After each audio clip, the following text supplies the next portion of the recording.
Hello everyone, welcome back to my channel. This is Dr. Zina speaking. Today I will be speaking about what are the muscles of the tongue. So let's start now. The tongue is a muscular structure. It is made up of two types of muscles. We have the intrinsic muscles and the extrinsic muscles. We have four paired intrinsic muscles, and they are named by the direction in which they travel: the superior longitudinal, inferior longitudinal, transverse, and vertical muscles of the tongue. These muscles, they have a role in facilitating speech, eating, and swallowing. And all these muscles are innervated by the hypoglossal nerve. Next is the extrinsic muscles of the tongue, and these are Genioglossus, Hyoglossus, Styloglossus, and lastly is the Palatoglossus. All these as well, they are innervated by the hypoglossal nerve, except the Palatoglossus is innervated by the vagus nerve.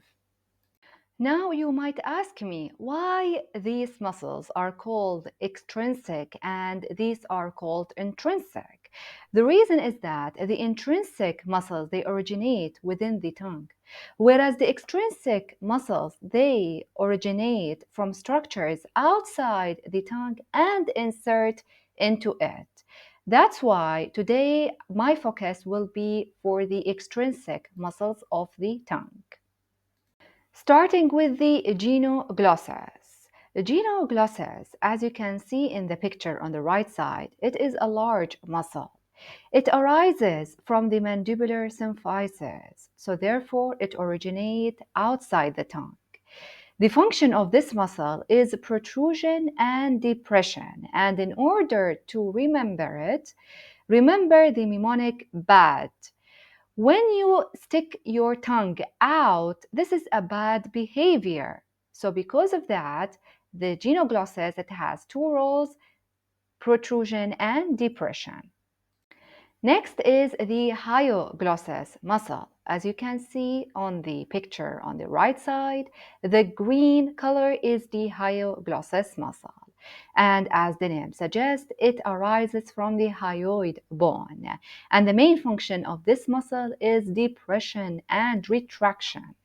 And in order to remember it, remember your tongue is sleeping. Sleeping means dead. So remember dead R. D stands for depression and R stands for retraction.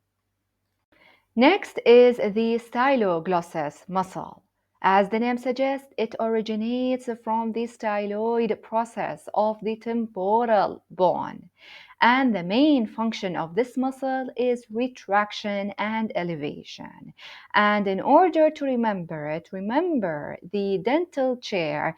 It has two functions, that is retraction and elevation. And the word itself, E stands for elevation and R stands for retraction.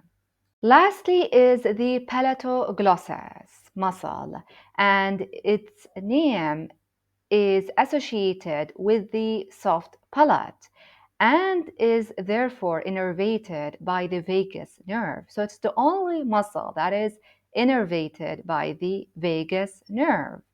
The main function of this muscle is elevation of the posterior tongue.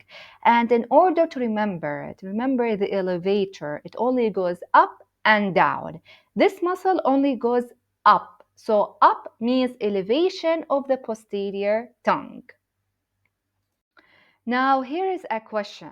I would like you to answer it in the comment section down below.